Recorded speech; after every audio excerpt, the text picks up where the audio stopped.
there, everyone. Welcome to the Bird's Nest Podcast. I'm Joe Donahue. Thank you so much for joining us, and a happy Memorial Day weekend to everybody out there.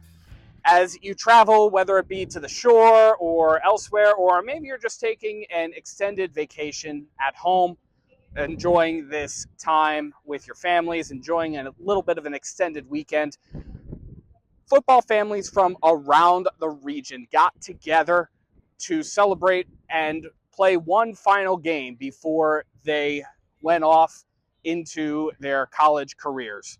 And that was here at Cumberland Valley High School at the Big 33 Classic. This is a game that has been going on since 1958, bringing in all-star high school seniors from Pennsylvania and a number of other states. This year it was Pennsylvania and Maryland joining together to play one final sort of Super Bowl kind of game for the Big 33 title. And this has been an action-packed week of football. First off, if you don't understand the importance of the Big 33, there has never been a Super Bowl that has been contested in NFL history that has not had at least one alumnus from this game. In the Super Bowl 59, the one that just ended with the Super Bowl champion Philadelphia Eagles, Super Bowl champion Jahan Dotson was the representative that most people would recognize. Also, Eagles practice squad player A.J. Wood was also representing the Big 33 game. The Big 33 Football Classic has had such notable names as Joe Montana, Joe Namath, Tony Dorsett, Dan Marino, and Ben Roethlisberger play in the game in the past. Additionally, number 3 overall pick Abdul Carter played in this game in 2022. So this game does have the propensity to be able to launch a college career for people and maybe even provide some additional game tape to get into the NFL. So the folks here at the Big 33 Football Classic make it as big as possible because for many high school seniors, while they may be going on to college, will be their last game ever played as high school students. And for the second year in a row, they have partnered with the National Football League as well as 4 teams in the area, including the Philadelphia Eagles, to put on a girls' flag football tournament. The Philadelphia Eagles, the Pittsburgh Steelers, the Baltimore Ravens, and the Washington Commanders all sponsored a girls' flag football team, and they came here for a round-robin kind of tournament. Sunday's matchups included the Steelers going up against the Commanders, a tight game for both teams, and the Eagles versus the Ravens. With the Eagles pulling out the victory, they advanced to the championship game against the Steelers, a rematch of last year's game. It was also the Eagles' opportunity to defend their title after winning the inaugural flag football tournament at the Big 33 Classic last year. The Eagles scored the first points of the game, but the Steelers tried to come back in the second half. It was back and forth and a tight game for both teams in the championship. Ultimately, though, the Philadelphia Eagles, like their namesake, were able to defend their title and come away with the championship victory by a final score of 12-7. The Eagles, who won last year, also become the first team to go back-to-back in this Big 33 Flag Football Championship. And this is also kind of a recognition that flag football is one of the fastest growing sports in the nation. Certainly girls flag football is one of the fastest growing sports in terms of players and popularity. The PIAA, which oversees high school athletics for all of the state of Pennsylvania, in 2024 recognized flag football as an official high school sport, allowing people to play flag football at the varsity level, both men's and women's sports. And obviously, as we've shared a number of times here on the Bird's Nest podcast, flag football will be part of the Olympics in 2028 in Los Angeles for the first time ever. So this is a sign that this sport is really growing in popularity. And the fact that flag football is occurring at a venue like this really speaks to how flag football has grown, even over the course of the last number of years. I certainly don't remember this kind of attention being paid to flag football when I was going through high school. Tim Quinn, who coached the Philadelphia Eagles team to their victory, spoke about the importance of this game and this victory for the team. I'm so impressed with this team. We started a few weeks ago. We had some online meetings, met out to practice, and then we came out here and got to work. The Big 33 gave the girls a professional experience. I mean, I can't imagine anyone in the state not wanting to be part of this. This is an awesome experience. But the girls came out, they worked hard, they executed, they grew throughout the weekend, and now they stand as champions forever. It's great.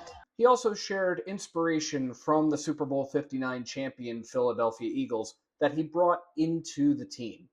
So one of the biggest things I learned when Nick Sirianni came to Philadelphia, he talked about we need to make the players competitive.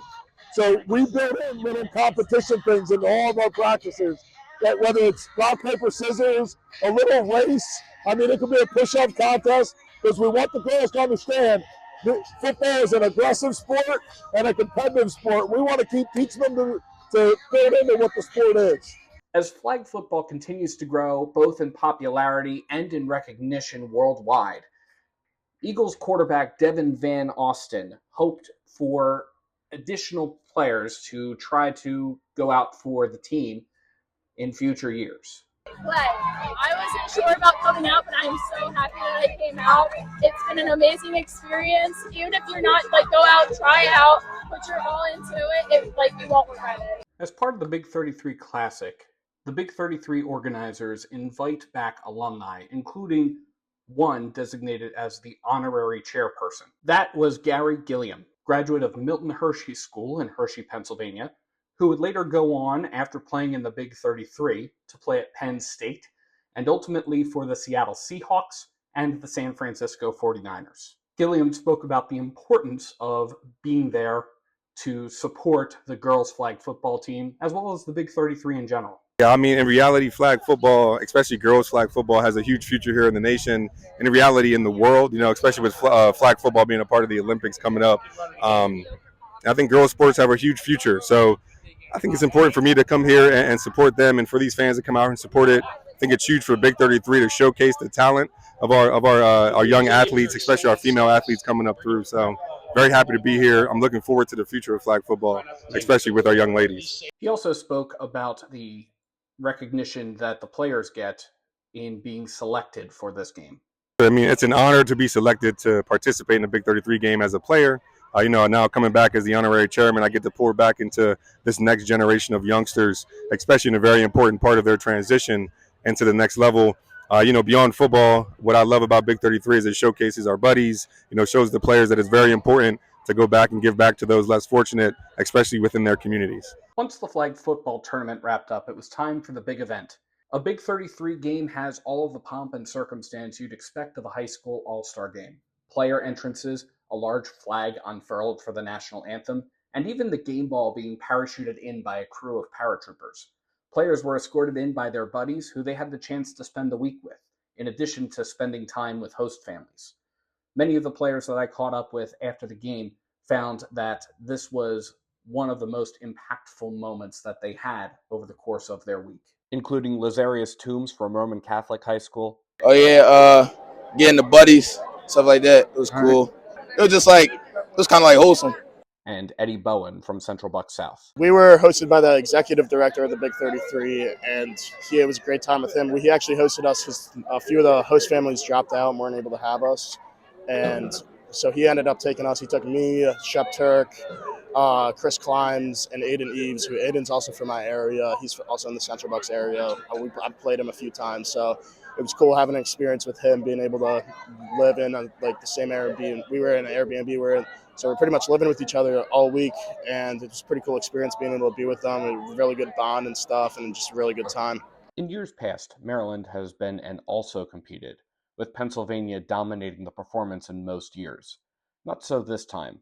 Maryland started with the ball and scored on nearly every possession in the first half. Meanwhile, Pennsylvania turned the ball over on nearly every possession in the first half. Pennsylvania was able to score one touchdown in the second quarter and had another scoring opportunity at the end on an untimed down that resulted from a defensive holding penalty. However, that was a 55-yard field goal that fell just short of the goalposts. Pennsylvania was able to try to get some momentum going in the second half, but it was too little too late for the team, as Pennsylvania fell to Maryland for the first time since 2018 with a final score of 42-21. Head coach Matt Ortega from Coatesville High School shared some of the learning experiences that he hopes his team will take with them despite the loss. One of the things for us, that we really try to focus on was, getting to understand that, take ownership and understand what the process means, and try to talk about, making sure that they learn from their mistakes, move on, take every opportunity that they have in front of them, and just kind of make sure their process is right to try and achieve their goals. And if your process is right and you work hard and do all the right things, you can't lose. And and that's kind of like we try to instill in them. And again, I really feel like when we challenged them in the fourth quarter about stop drawing and just play football, they did that, and they fought all the way to the end. Yeah, and that evidenced itself a little bit in the second half. You guys were able to fight back, get a little bit of stuff going in the third quarter. Yeah, and we felt like we talked about at halftime. If we can somehow get it to a 7-point game in the fourth and have some fun with that, that was going to give us a chance. And then, we gave up that big play, and kind of like, we lost some momentum there. But again, we came back, and again, they didn't quit. And they played hard to the next play, and that's all you can ask of them. For sure. Any memories that you're going to take away from this? Oh yeah, I mean, listen, I told a bunch of these guys, I'm going to make sure, we're going to follow their careers all the way through, and with the coaching staff, we got a special bond, and we'll be friends for life as a coaching staff, and again, and these players, we're going to be tracking their careers and where they go, and we're just we're excited to see what they can do. Cool, Coach. Congratulations. Thanks. And that's really the goal of the Big 33. Yes, it's an all-star game, and yes, it is the Super Bowl of high school football, but it's more than that. It provides players with the opportunity to grow as people and to know that what they do has an impact. Something that was shared by everybody that I spoke to, from Gary Cathell, Executive Director of the Big 33. One of the monikers that we have, along with, there's never been a Super Bowl, the Super Bowl of high school football, is there's more than it. Big 33 is more than just a game. And what I mean by that is, obviously the teams come together and perform in this environment, in this platform, but we have cheerleaders, and more importantly, we have our buddy program where we pair buddies from the local community, and they will pair up with the cheerleaders and the players, and the bonding that goes on between those two groups is just absolutely tremendous. It's just a great event. It does very, very well for the community. It represents our states very, very well, and we're just proud to be able to put it on. To even Gary Gilliam. I think the biggest takeaway is really teamwork and community. I think those are the biggest ones I would love. These people are coming from different communities. They've only known each other for a week, and it takes a lot to put together a football playbook and have camaraderie. But they've shown that they have the ability to do that, and I believe that these relationships will carry with them, for their life. So I hope they maintain those relationships, and then again, have an opportunity to go back into their communities, bring back their accolades, the fact that they were selected into this game, and hopefully bring back a win for their communities. And Tim Quinn from the girls' flag football team. That football is a huge game where everyone that plays it has a connection to each other, having respect for opponents, respect for teammates. And the girls, we have girls from throughout the Philadelphia area, and now as you look at them, you can't tell that they're all, I think we represent in the 22 kids, maybe 17 different high schools. Throughout the weekend, you couldn't tell whether they ate breakfast. Last night they were in a room till 1 o'clock playing board games. They've grown together as a family, and I love it. So even though this wasn't the outcome that Team Pennsylvania was hoping for, they can still rest satisfied knowing that there's a lot to celebrate with this team, as these players came together for one final time to play one final high school game before they go on to the next step in their career, college, and maybe even beyond to the NFL. As for the Philadelphia Eagles girls flag football team that has now won its second Big 33 Classic flag football championship, they can celebrate as well, knowing that they are following in the footsteps of the Super Bowl champions, bringing home a championship to Philadelphia. Before we go, just a very quick word of thanks to everybody who has served as part of our armed forces, as a part of our military. Regardless of where you have served, whether it be the Army, Navy, Marines, Air Force, Space Force, whether it be in the National Guard, the U.S. Coast Guard, Merchant Marines, wherever you may have served, just a big thank you, because weekends like this don't happen without people who are willing to make the sacrifice for our nation so that we can all come together in peace and security and freedom to be able to have a football weekend like the one that happened here at Cumberland Valley High School. And to those of you who are military families, speaking as somebody who has relatives in the military myself and who has relatives that have served, thank you for all of the sacrifices that you make for those who are serving overseas and for your own families. And to those who have lost loved ones, please know that those loved ones who have died in the service of our country are not forgotten and are certainly remembered in my own prayers and in the prayers of many, many people throughout this country. But let me know what you think in the comments below. And as always, thank you so much for tuning into the Bird's Nest Podcast.